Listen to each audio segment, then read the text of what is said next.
Welcome. It is Verdict with Senator Ted Cruz, Ben Ferguson with you. Senator, it is a lot that we have to talk about. A lot of it is sad news, including the attacks that we've witnessed in this country and also abroad.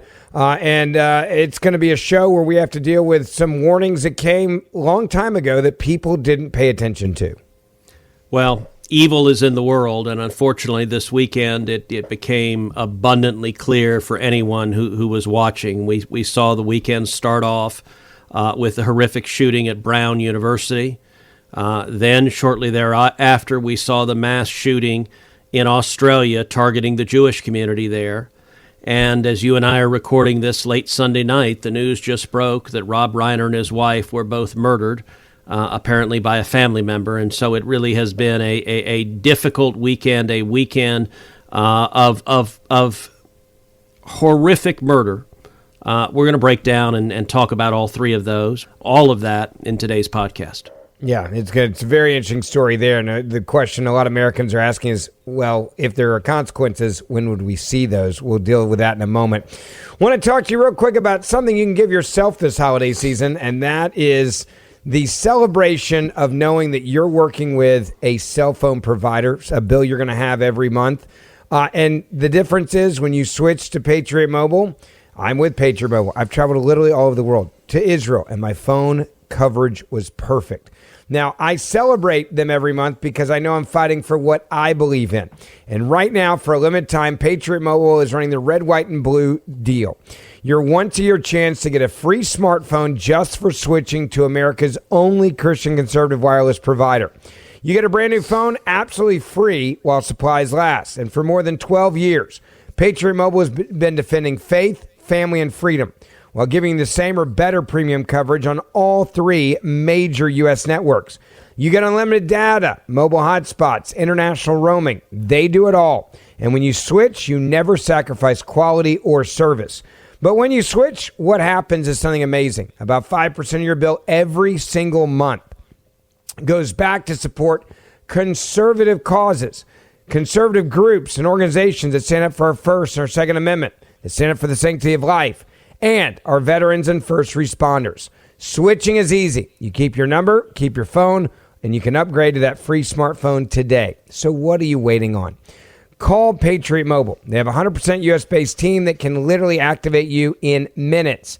PatriotMobile.com/verdict. That's PatriotMobile.com/verdict, or call them at 972-PATRIOT and use the promo code VERDICT, and you will also not only get that free phone, but you can get a free month of service. PatriotMobile.com/verdict or 972-PATRIOT. Take advantage of the best smartphone deal of the year. Senator, let's start with Rob Reiner for a moment. It's still shocking news that we're hearing about the death, the murder of Rob and his wife. He is someone that's involved in some of your favorite movies as well. Yeah, look, the news just broke today, and here's what People magazine is reporting.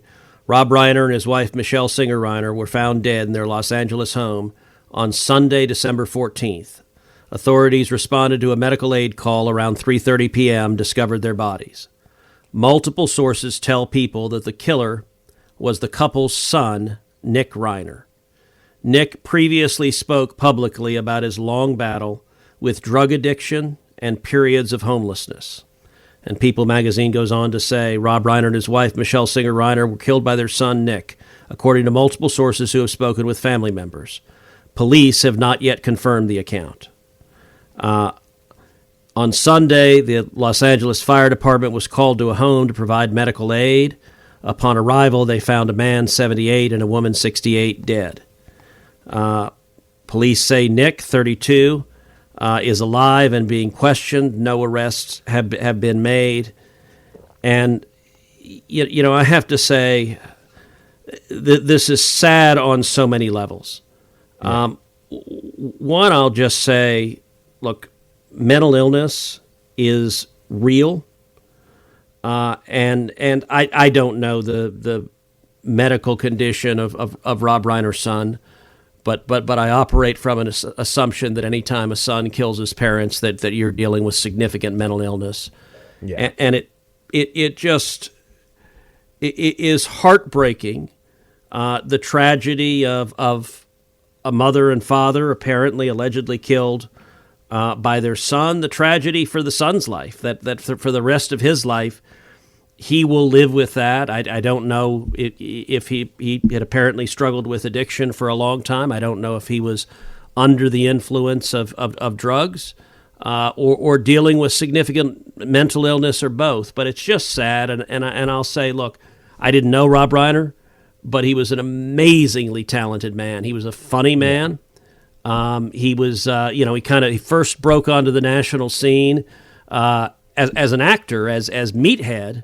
In All in the Family, and playing Archie Bunker's son-in-law, and he was skilled as an actor, but his real gift was in writing and directing movies, and he was the son of the legendary comedian Carl Reiner, who was incredibly talented as well. I cannot imagine what their dinner table was like with Carl Reiner and Rob Reiner, cracking jokes, but you look at Reiner's first movie was 1984. This is Spinal Tap, a classic. He then made The Sure Thing. He then made Stand By Me. His fourth movie was my all-time favorite movie ever, The Princess Bride, in 1987. He followed that up with When Harry Met Sally, another fantastic classic, one of the best and funniest comedies ever made. From there, he made Misery, another terrific dark comedy. From there, he made A Few Good Men. I mean, one of the most spectacular military drama, legal shows. Jack Nicholson's testimony on the stand is spectacular. Iconic. In 1995, he made The American President, another great movie. I've only seen it about 100 times. Ghost of Mississippi, Rumor Has It, The Bucket List, LBJ, God and Country. He was incredibly talented, and I just, want to say I'm mourning the murder of Rob Reiner and his wife. That is not. Murder is a horrible thing, and when mental illness is likely contributing to it in a family, it's just tragic, and it makes your heart grieve. Yeah, it really does. Amen to that. I couldn't agree with you more. We move from that to even more tragedy at Brown University, and then we go to Australia from there. But let's start with Brown University. We don't know as much. They're holding a lot of information back, apparently, in this investigation of the attack there. We are starting to get some of the names of the victims, and those have been shot and those have been killed. It is so tragic. They were dealing with exams and exam prep when this attack took place in this classroom. It really is shocking and saddening to see this again. No, it really is sad. Students were apparently in a classroom doing exam preparation, final exam preparation for an economics exam, for the broad introductory economics class that apparently roughly half the students at Brown take. It was the most wide signed-up class. We know that 2 people were murdered, 9 people were injured as a shooter entered the class and began opening fire. For several hours, the shooter was on the run. They didn't know who he was. As of Sunday night, police have said that they have an individual in custody, and they said that he was found at a hotel in Coventry, about 17 miles south of Providence. At this point, the police have not said whether this individual is affiliated with Brown University, so we don't know. We don't really know who he is. We don't know what his motive was.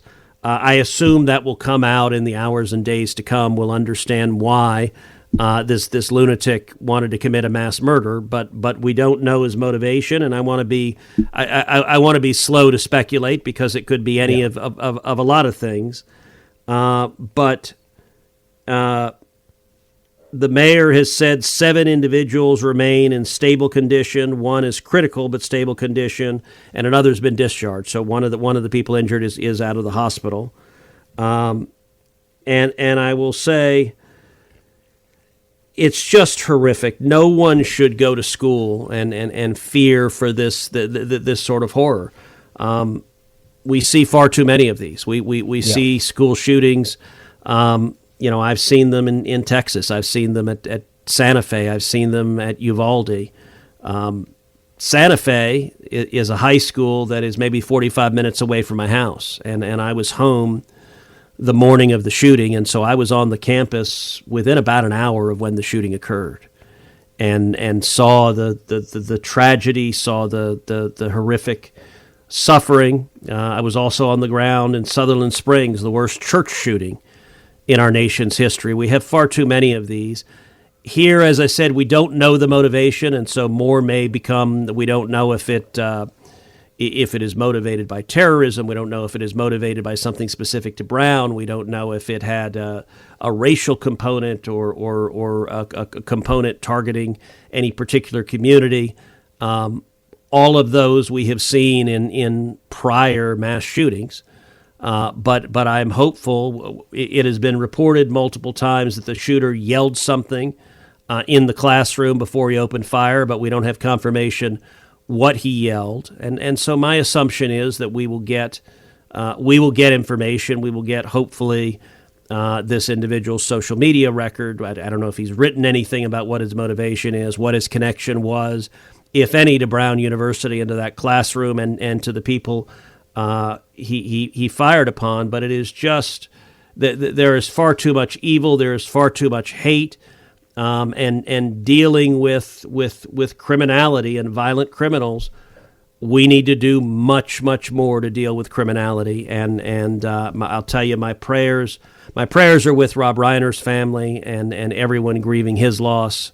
My prayers are with everyone in the Brown University community who is grieving those who lost loved ones, those who are shocked and afraid. It was reported that at least 2 of the students at Brown had previously been in school shootings in high school, which is just, you and I are both parents, and what no child should have to endure that, much less endure it twice. And I think we need to be much, much more vigorous in going after violent criminals, preventing these sorts of mass crimes before they happen. It's one of the reasons why doing things like securing the border and arresting gang members and potential terrorists is so important, because many of these instances, mass murders are carried out by terrorists, and we've seen that happen in the United States. We saw that happen as recently as the 2 National Guardsmen that were shot in D.C.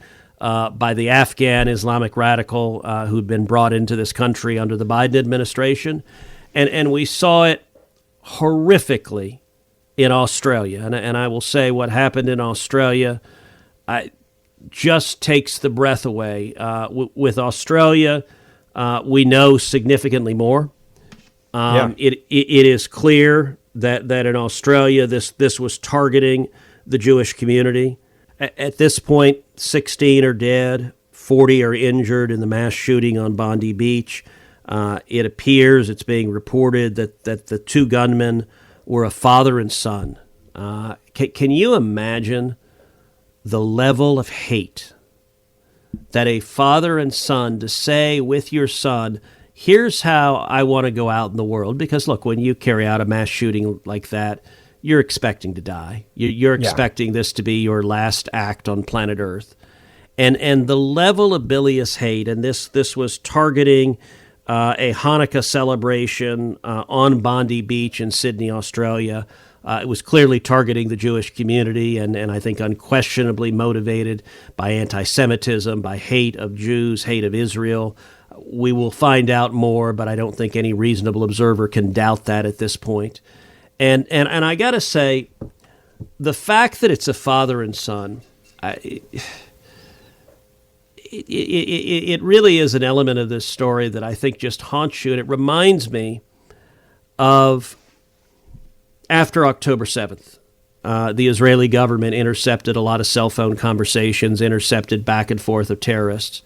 And I listened to about an hour worth of intercepted conversations on October 7th of people committing horrific murders, people committing horrific rapes, motivated by the same thing, by hatred of Jews.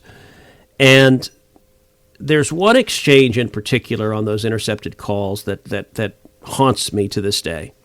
I know exactly which one you're about to talk about, and it's going to be the terrorist calling back to his parents. Yeah, it's a young Hamas terrorist. And they celebrated him. Yes, it's a young Hamas terrorist who calls home to his dad in Gaza, and he is celebrating, and he's so excited, and he says, "Dad, I killed 10 Jews today. I killed 10 Jews." And the father says, "Praise Allah," and he calls his mother over. And his mom, all excited, comes rushing over to hear the great news that her son had murdered 10 Jews that day. Yep. And there was something surreal about listening to someone who had just committed mass murder, murdered 10 innocent individuals. We don't know if those were elderly people, women, children. We don't know who the 10 were. Yeah. But he was so proud that he wanted to brag to his parents, and the father's first reaction is to call his wife, "Look what a great thing our son did." And that, I have to say, evil and hate is so saturated when you want to do that. And I look here at a father and son, who the father decides, here's how I want my son to die. Here's how I want me to die, and here's how I want my son to die. We're going to kill as many Jews as possible because that is the sum total of all we care about in the world. It truly is evil. You know, one of the things that I think was also shocking, if you've seen the video of that shooting, is when the son goes down, the dad doesn't check on the son. The dad keeps shooting. They're side by side. I mean, it's just, like as you mentioned, this mindset of just pure evil. I call it sadistic evil. Hate. Where your own child has been shot. You don't stop. You just keep going to kill as many Jews as possible. That is what we witnessed, which is truly unbelievable to think. I mean, my son, anything happens, your daughter's, anything happens, you stop what you're doing, you check. It was like, hey, we're going to go out guns a-blazing. This is how we're going to end it. And we're doing it in the name of radical Islam. Well, and you and I also saw the video of the Australian man who rushes in and tackles one of the gunmen and wrestles the gun out of his hand. What a hero, by the way. What extraordinary hero. I mean, that someone sitting there just firing a rifle, murdering people, to charge him, to tackle him. You're obviously taking your own life in your hands, to put it mildly. But to take the gun away was, I mean, it was incredible. That's not an easy thing to do, and he forcibly took it away. And it's, there are mixed reports online about who that gentleman is. So I want to just refrain because I'm not sure from their conflicting press reports. But I will say, whoever he is, that was extraordinary heroism, and I have no doubt that his courage that day saved lives. I want to bring in some of the national security and the issues at home when I see this. There have been lots of warnings in Australia by some of the media, some in their political parties over there for years, saying we're allowing too many people to come in that are unvetted. We have that same warning here. We talked about the number of people we're worried about that have come across our southern border that could be on the terrorist watch list here on the last show. It's not hundreds. It's now into the thousands is the warning coming from the Trump administration. We see this attack that happened, for example, at Brown University. And I think the part that scares me the most is even when these things happen, Democrats never want to miss an opportunity to push their agenda and also to attack Donald Trump. I'll give you an example of that. One of your colleagues, Senator Chris Murphy, thought it was appropriate Sunday morning to go on State of the Union on CNN and attack President Trump for the Brown University shooting. And I want to play for you what he said, and then I want to get your reaction to it. Not shocking, because over the last year, President Trump has been engaged in a dizzying campaign to increase violence in this country. He is restoring gun rights to felons and people who have lost their ability to buy guns. He eliminated the White House Office of Gun Violence Protection, and he has stopped funding mental health grants and community anti-gun violence grants that Republicans and Democrats supported in that 2022 bill. So he has been engaged in a pretty deliberate campaign to try to make violence more likely in this country. I'm just going to stop there. He's been a part of a deliberate campaign for more violence. And he said it not once, but twice in two different ways. The first time he said Donald Trump's been engaged in a dizzying campaign to increase violence in this country. Then he goes a step further and says he's advocating and creating the violence. We don't know much about Brown. We started that with the show. So why even say this when we don't even know anything at all about the shooting there? Number one. Number two, they're not even going to take a moment and talk about what the actual cause could be. This is somehow Orange Man bad. Let's blame him for a shooting at a university. And let's be clear, we're just over a year out from President Trump being shot and being the target of 2 different assassination attempts. We are just months out from Charlie Kirk being murdered. We are weeks out from National Guardsmen being shot by Afghan radicals that the Democrats let in and didn't vet. We are weeks out from shots fired at ICE agents and ICE agents being targeted by radical zealots. And listen, you and I have talked about on this show how there is a real divide between left and right. The left justifies violence. Let me be absolutely clear. Violence is never, ever, ever okay. I do not seek violence against any of my political opponents. It is absolutely unacceptable, period, the end. You and I have talked about the polling numbers that show an increasing number, in the neighborhood of half of self-described Democrats say that violence is justified against Donald Trump or violence is justified against Elon Musk. This is unacceptable. And I will say, it's interesting that Chris, listen, anytime there is a crime, Chris's answer is more gun control. It is to disarm law-abiding citizens because he believes the way you stop crime is to prevent you from defending yourself and your family. That is Chris's go-to. It is the go-to of almost every Democrat. Yeah. But let's call out what happened in Australia clearly and unequivocally. It was interesting today. You saw a number of people on the left putting out tweets that were basically thoughts and prayers with the people of Australia. It was interesting. A number of them refused even to acknowledge that it was the Jewish community that was targeted. It was just very sort of generic, and people are like, "This was a Jewish event publicized online to start the Jewish holiday and to celebrate being Jewish." Yes. No, this was a Jewish gathering celebrating Hanukkah. Among those targeted was at least one rabbi.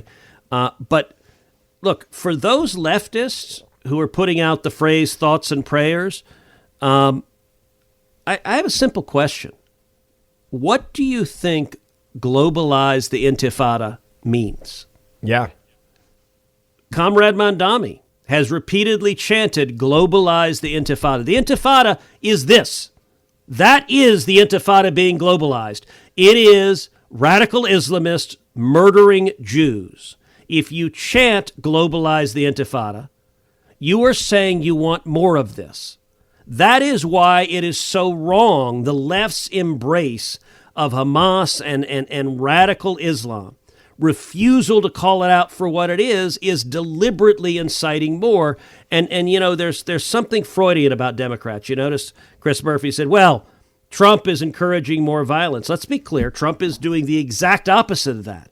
He is doing everything he can to prevent violence. He is actively arresting murderers and gangbangers and terrorists. He is deporting them and removing from this country. Going into the most dangerous cities and making them safe again. That is the guy they're now accusing of being out there selling violence, advocating for violence, spreading violence, creating violence, is how Senator Chris Murphy put it. And I'm like, hold on a second. That's a lie in D.C. That's a lie in Chicago. That is a lie in Memphis, Tennessee. That's a lie in New Orleans right now. That's a lie for a lot of what we've seen in Houston, where you and I are right now, where we've seen a lot of really bad individuals that are illegal immigrants in this country that have been taken out, thank goodness, by ICE and other law enforcement. Like, the idea that he's out there sowing violence is insanity. Yeah, and listen, let's start with a premise that everyone within some reasonable set of bounds wants to prevent murder. Wants to see innocent people not be killed. In the Senate, I am confident all 100 senators would want to prevent murder, that we don't have anyone who is actively cheering on and eager to see more murder. However, policies have consequences. When you allow into this country terrorists like the Afghan radical who murdered one National Guardsman and severely wounded another. Yep. When you let into this country through open borders Hamas and Hezbollah and IRGC terrorists, you know to an absolute certainty that murders will result. When you release convicted murderers, as the Democrats did for 4 years, you know to an absolute certainty more murders will result. When you release MS-13 gangbangers into communities, you know that more murders will result. And at some point, you have a consequence for those decisions. And their answer is always, nope. Release all the criminals. But if we just take away the guns from Ben Ferguson, there will be no more mass shootings in Australia or at Brown University. And it is a question of ideology. They have incredible gun control laws there. Yep. And it didn't stop them. So for everybody saying, well, if we just had great gun control laws, things like Brown wouldn't happen and we had extreme gun control. Australia has it. Look at what happened today in Australia. And by the way, it took 20 minutes to apparently for this attack to stop. Police early on didn't even return fire. There's a lot of questions around that. What we do know is and you go back to anti-Semitism for a second, Senator. Netanyahu actually accused the Australian Prime Minister of having fueled anti-Semitism in Australia before this attack happened. I think that's a really important point that should be brought up, that there are people out there talking about the truth, being honest about where we are. Australia has got a real problem. There's several of their government officials now that have come out and said it in the last several hours that there has been an explosion of anti-Semitism in Australia, and it is now at a fever pitch, and this is what you get when you don't check it, and the leaders of the country don't check it. That's why Netanyahu, I think, called him out when he did. Yeah, look, I want to be cautious about being overly critical of law enforcement at this point. Anytime there is a mass murder, there is inevitably a fog of war. It takes a while to ascertain exactly what happened, who did what. I am confident that we saw law enforcement officers exhibit considerable bravery while this was happening, and so I want to be slow to criticize law enforcement, particularly when we don't know everything that occurred.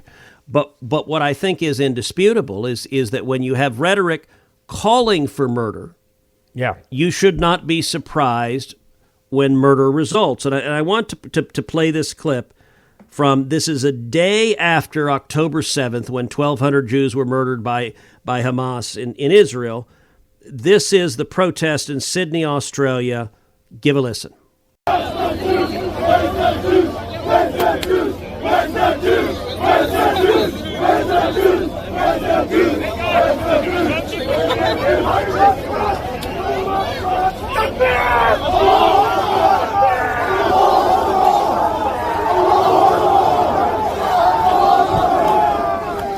Senator, the part there that the audience, we played for them, is them saying, gas the Jews, gas the Jews. Moments later, they also started chanting, F the Jews. We're not going to play that here for obvious reasons, but they chanted that with as much vigor as they were chanting, gas the Jews.